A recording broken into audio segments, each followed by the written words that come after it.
This episode is brought to you in part by Akunu. Akunu for Sales is the first buyer-aware platform for account-based selling on Salesforce. Akunu integrates your sales process with buyer behavior to verify buyer-seller alignment and increase confidence in the status of your deals. It eliminates time-consuming data entry for sales reps and makes your sales pipeline and deal review meetings data-driven and much more efficient, giving your sales reps and their managers the time and insights needed to win more deals. So do you know how your deal review process stacks up against other B2B sales organizations? Visit akunu.com/accelerate to access Akunu's benchmark report revealing the deal review habits of B2B sales managers and tips for managing deal reviews. See how you stack up and create your action plan for a better deal management. Get your report at akunu.com/accelerate. That's AKOONU.com/accelerate. This episode of Accelerate is brought to you in part by Discover.org. Looking to close 4 times as many deals in half the time? Discover.org's industry-leading, human-verified sales intelligence gives you all of the data and insights like direct dials, org charts, planned projects, verified emails, and executive moves you need to stop wasting time on research and spend more time talking to the right decision-maker with the right message at the right time. Their team of 250-plus sales researchers do all the work so that you don't have to. 2,500 companies are already using Discover.org to win more deals. So check them out at www.discoverorg.com. That's www.discoverorg.com.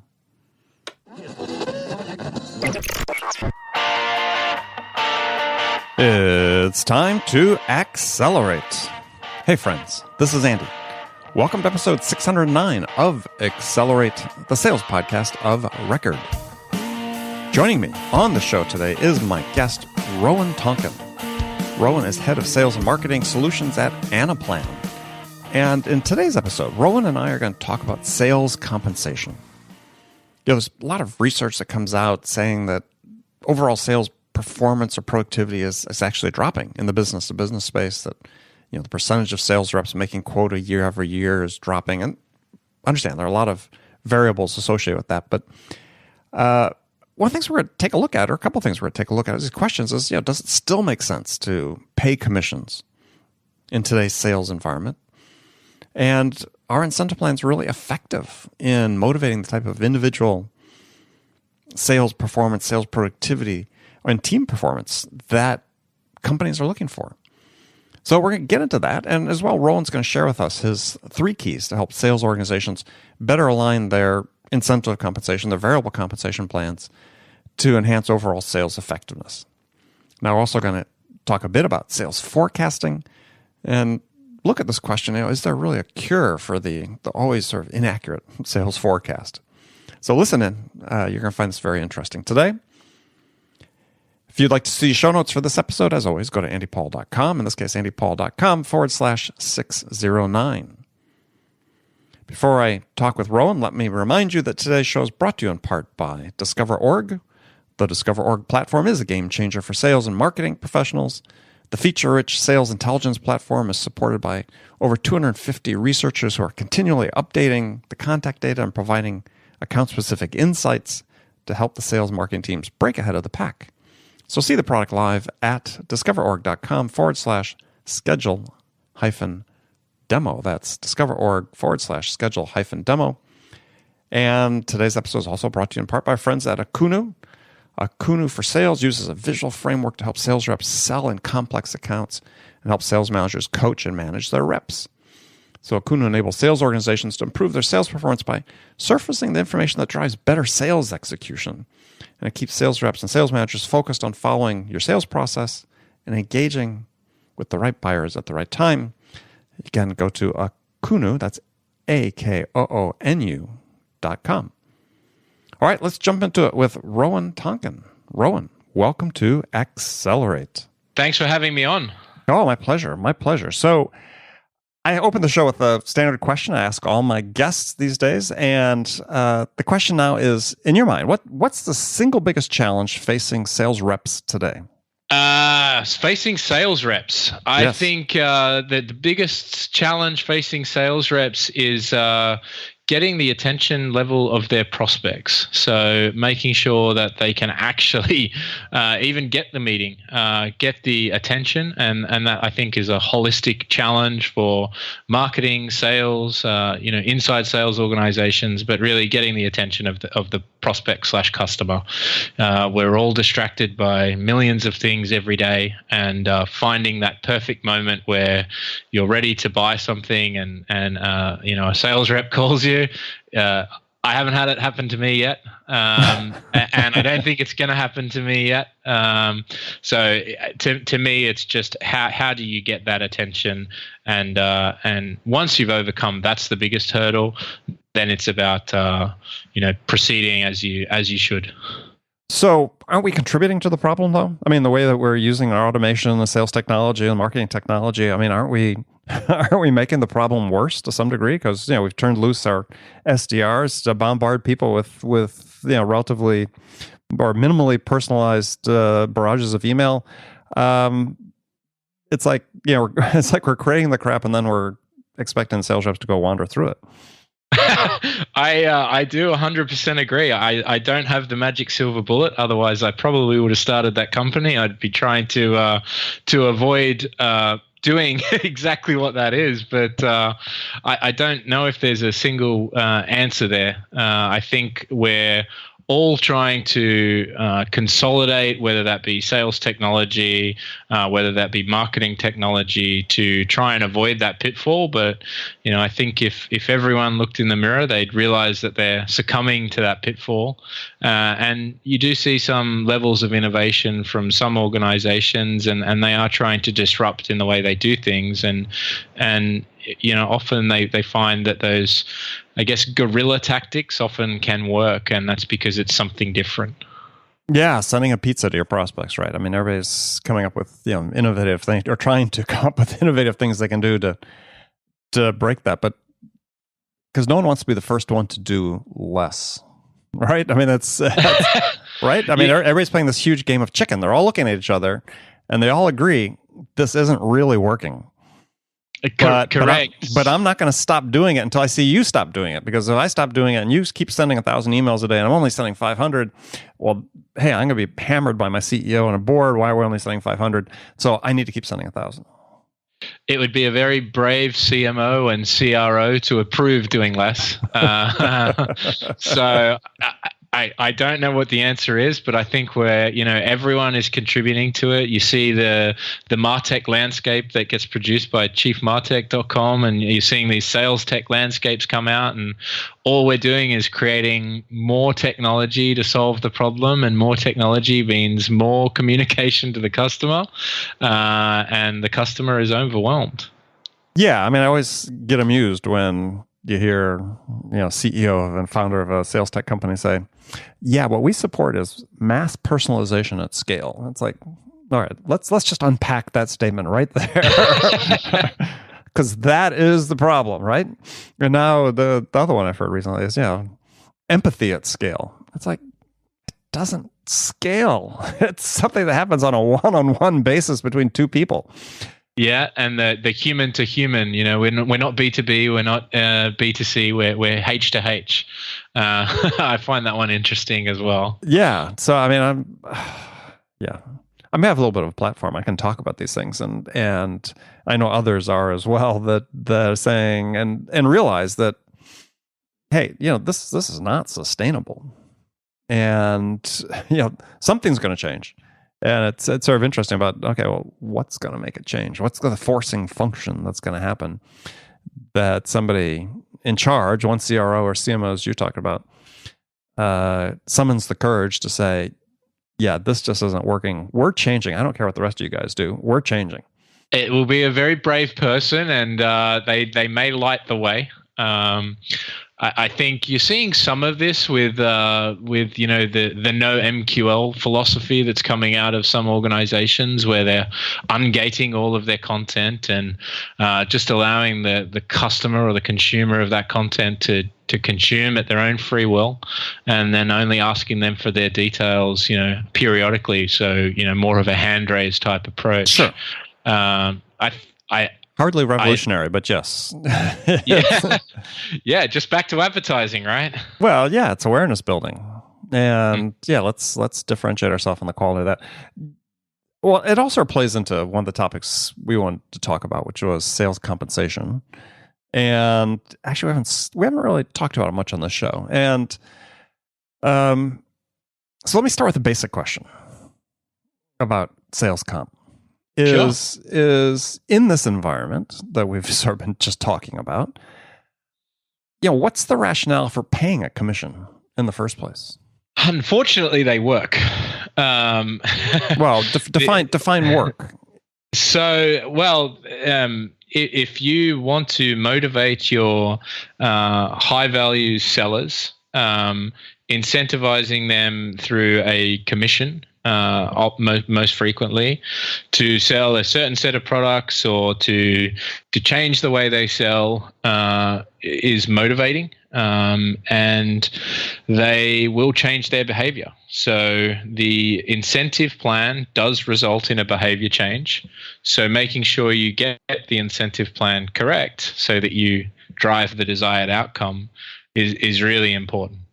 Sure, but I mean, there's various ways to give people incentive compensation that's not based on a commission, right? I mean, it could be a bonus, it could be team bonuses, so it's more, collective responsibility for achievement. And I've worked at companies and we've implemented these plans and seen different ways to approach it that have been effective. And so I wonder why we're still sort of stuck on this idea of a commission, because CSO Insights, comes out with their annual report about sort of the state of the sales industry, and the figure that they promoted last week or the week before when the report came out, which everybody sort of focuses on, is percentage of sales reps that achieved quota, and that number has been in free fall. Well, I wouldn't say free fall, but it's been in a steady decline. You wouldn't want to be in an airplane tracing that glide path, and so. So, okay, we've got declining performance in B2B sales based on one measure, CSO Insights measure, which is, again, take it for what it's worth. And yet we're saying that they work. Well, clearly they don't work, right? I mean, you can make that argument. Clearly commissions don't work, or maybe they work for a segment of your sales population. And so I like digging into this because it's, the ends don't all meet here. It's true. I think the decline in people achieving goals is, to me, a representation of where the market is at. We're all, we're in a bit of a boom era, so we're expecting, the quotas are probably higher than they potentially should be. We've got optimistic quota setters, and therefore, those goals are hard to achieve for the sales organizations. Where people get it right is when they set the appropriate quotas for the market opportunity that they have, and that's where you can really see the needle move from the selling organization. And, of course, there's different types of commission plans or bonus plans for different types of roles.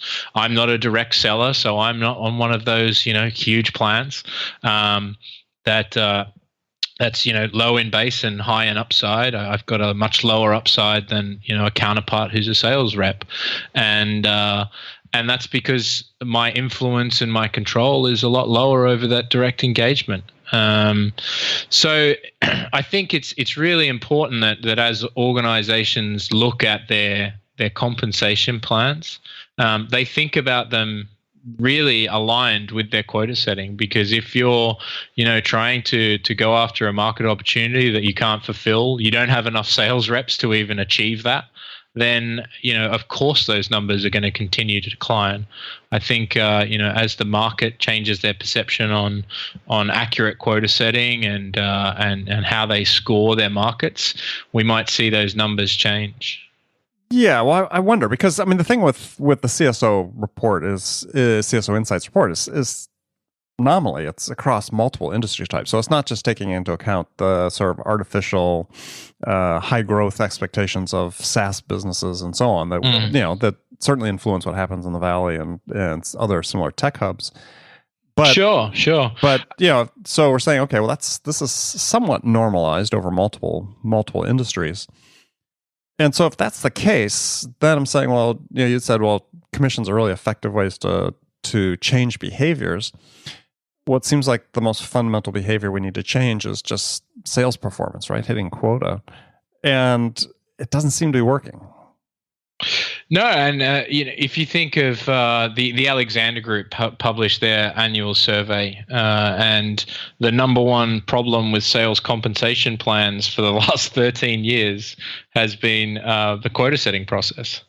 So you've got people who are being paid to design plans that are supposed to work, but they've not got any control over the factor of how that quota is determined, which is the key factor in how the salespeople get paid. So there's a lot of misalignment between, whether it's sales finance who are doing the commission plans, or whether it's a specific sales compensation team that are misaligned to finance doing the target setting or sales operations doing the target setting, and that's the huge barrier that needs to be overcome in order to change that declining aeroplane you described.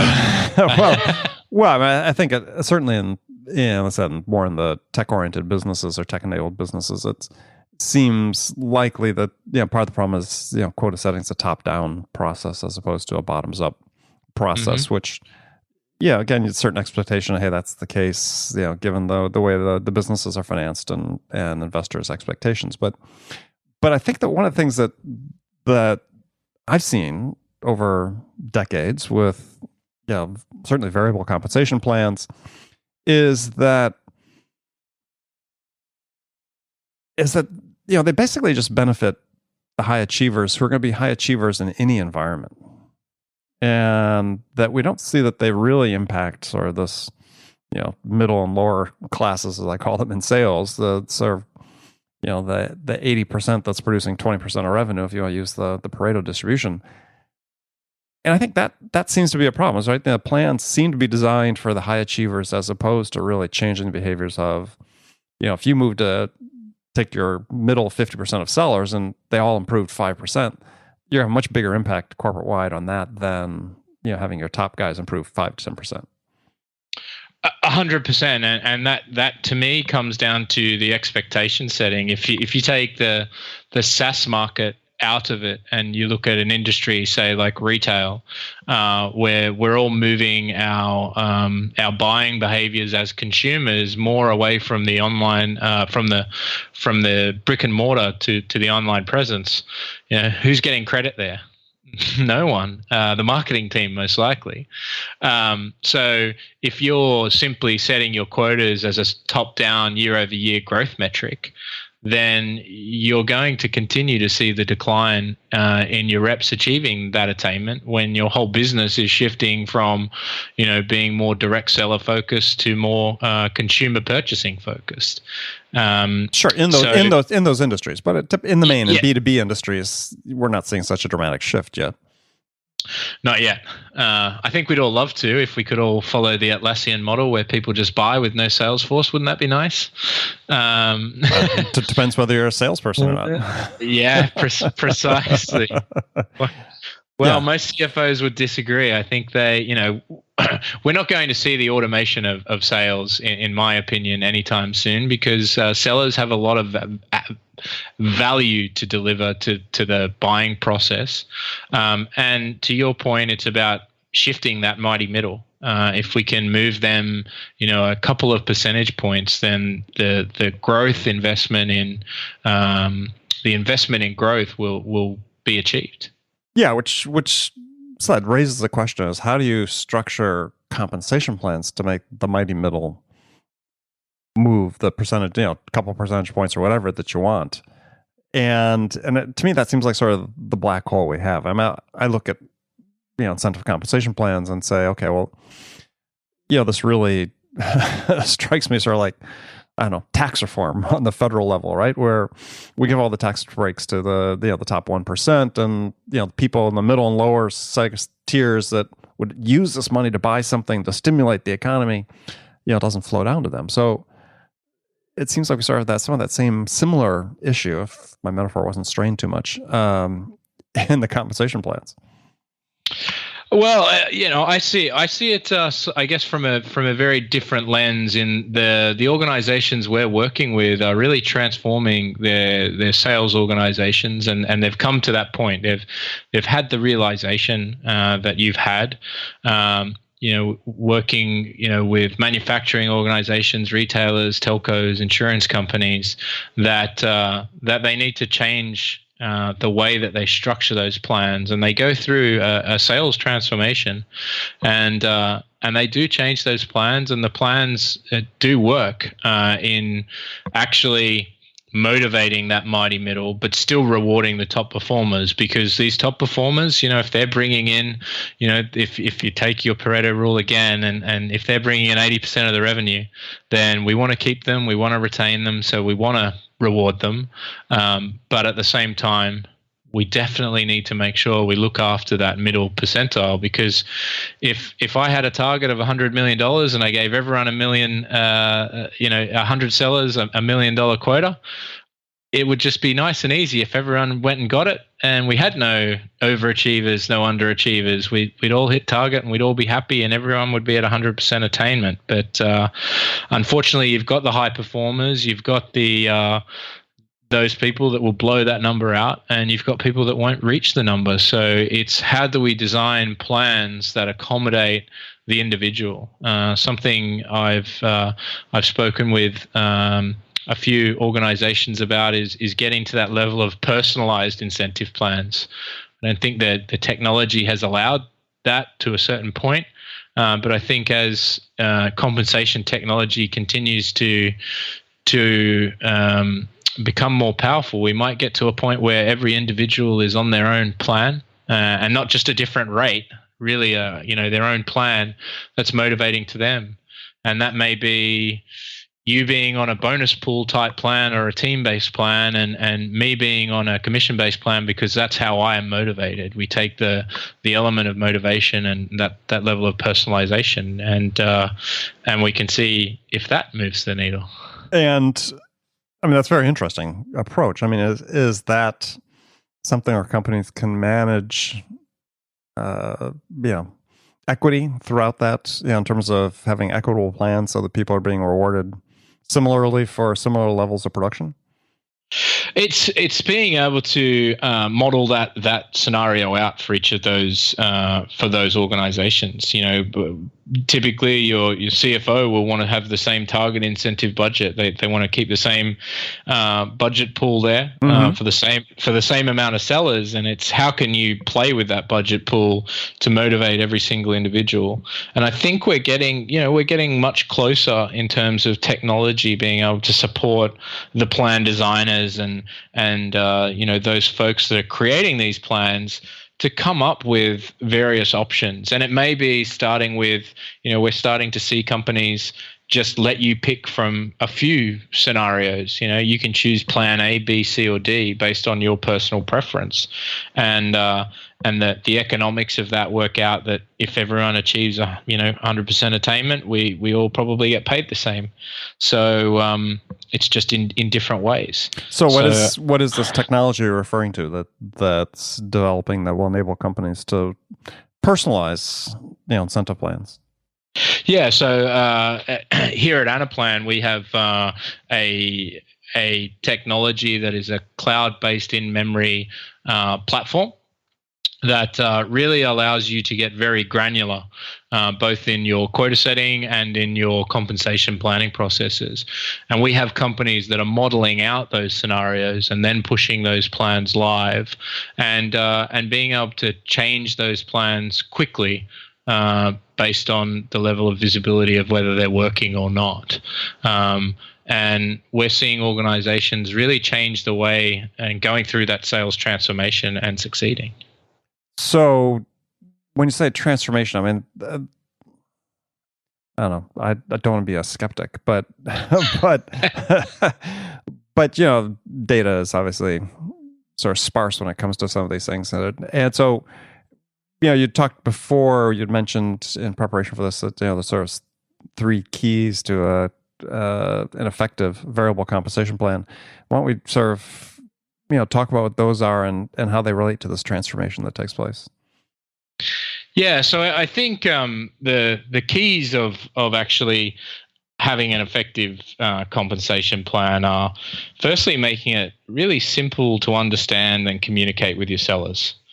If you send me a plan document that confuses the hell out of me, it's really going to be difficult for me to go and change my behavior. So it has to be simple and clear in order to actually motivate me as a seller to change my behavior towards what that plan is designed to do. I think the other factor is understanding your corporate goals and making sure that they're represented in the plan, but also that they're represented in the quota. So if you're driving me to sell product A over product B, make sure I've got a higher quota for product A. if the economics of that work out, if it's a higher base product and it's a high volume product, I want to make sure that that's there. And every role should have their own plan. So as I alluded to before, I'm on a different plan in my role than someone in our direct selling organization has. And moving that in the, I guess, the future of sales compensation would be then starting to make sure that we can provide options for, let's say, me to choose whether I'm on a team-based plan or a personal-based plan, and allowing that individual to actually choose what type of plan they want to be on. So they would be my three keys. Okay. I mean, all this can be done manually, right? It can, but it doesn't scale. So you can leverage Excel, but if you then want to create a new plan and have that calculate through thousands of sellers, you've probably got to change columns in a spreadsheet for a week to actually make that work. The important aspect is being able to respond to the needs quickly and being able to make changes, whether that's a new plan, a new contest, a new spiff, whether that's getting to the level of granularity of saying, well, I'm going to set quota for every seller at a product level for every one of their accounts. That's very, very hard to do in Excel. Or in a homegrown solution, which is where we're seeing a lot of appetite for our platform, just because of the levels of granularity that it allows organizations to get to when they want to plan at those levels of granularity. We have a customer that sets 1.4 million quotas across just roughly 3,000 sales reps, and they can see their quota at a daily level. Wait, 1.4 million quota. So that means each rep is selling. How many product categories? Yeah, so there's roughly 8 product categories, and they get right down to the product level, and that's across all of their accounts. So that trying to do that manually would take some serious investment and some serious Excel skills. I haven't met someone that would be able to do that in a time frame that's adequate to the business. So I guess one of the other questions then that I have about the compensation, and again, it's more theoretical, but it's gets back to this issue of quota, is if so few people are making quota on a percentage basis, does that mean that quota is just not a good measure of performance anymore? I mean, is there something else we should be measuring and rewarding? I mean, I think there's, personally, and I've worked and implemented plans that are more oriented toward productivity as opposed to quota. Is quota still an effective measure of effectiveness of sales, or whatever sort of spin you want to put on it?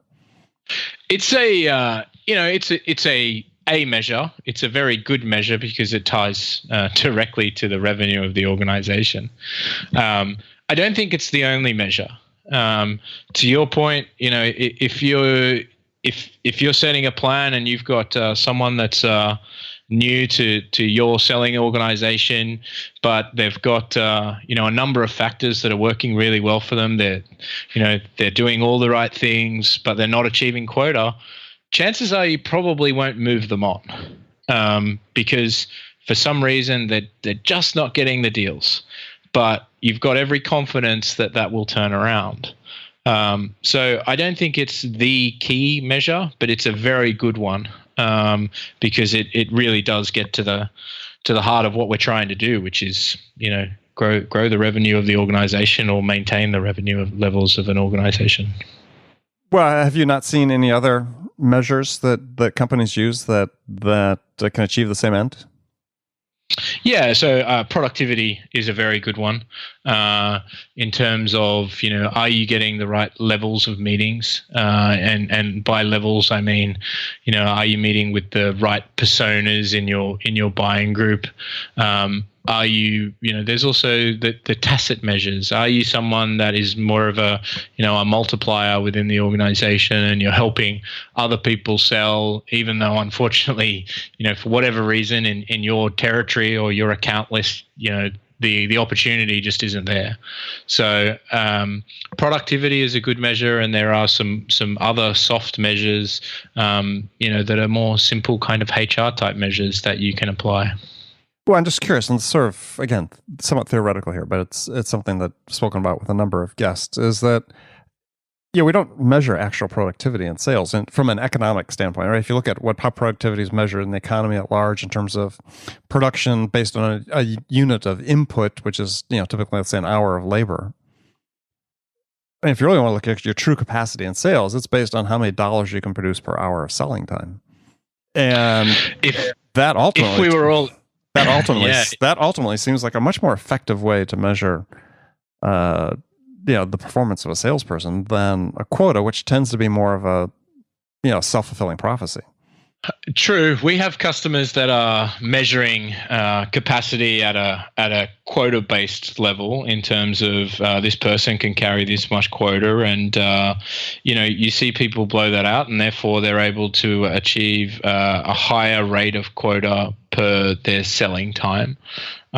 So if you add time as one of the key dimensions there, I think a key factor in that though is if I have a bluebird opportunity that comes in that kind of falls into my lap, I have been very unproductive in getting there. So my value per selling time is ridiculously high, but I haven't done anything. Maybe I could have stumbled onto that deal, and so it's not I don't think it's an equitable or fair measure across the organization. Well, you would see a lot of discrepancies amongst the organizations or the people that are really working hard but aren't achieving some of their goals. Oh yeah, we could have a whole separate show just on that aspect of the role of luck and so on in sales. But I mean, the fact is, it does even out over a period of time. I mean, if somebody's really working their account list or their territory, however you want to define it, is if they're doing what they need to do, assuming that leads are equitably distributed based on those account assignments and so on. Yeah, I think it's so what. I mean, I think managers, and I tried not to be this person when I was a VP running large sales teams, but managers are the ones that get freaked out about that more than the salespeople do. I don't disagree. I think if we come back to the way that we started this conversation, it will be a brave person that changes that mindset. I think that the current working methods, they're in place because they have been proven to work. We have seen, to your point, the CSO insights, a decline in that.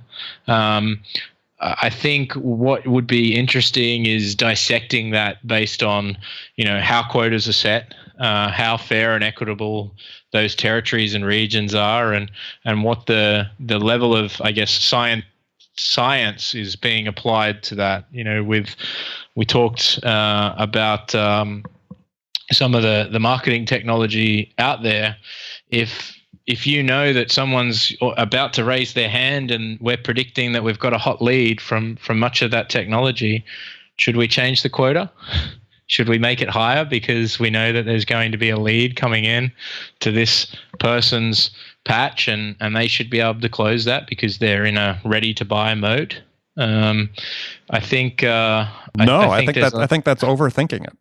I think that's part of the issue, right? Is managers, like, believe me, I've been in that role multiple times. I mean, we overthink it, and I think we're underthinking some things, which is especially in certain areas of the tech segment, is that it works, but there's no data whatsoever that says that it's even close to being optimized. In fact, you could make the argument that attainment within those segments is really much lower than it should be, even though it works to what it does right now.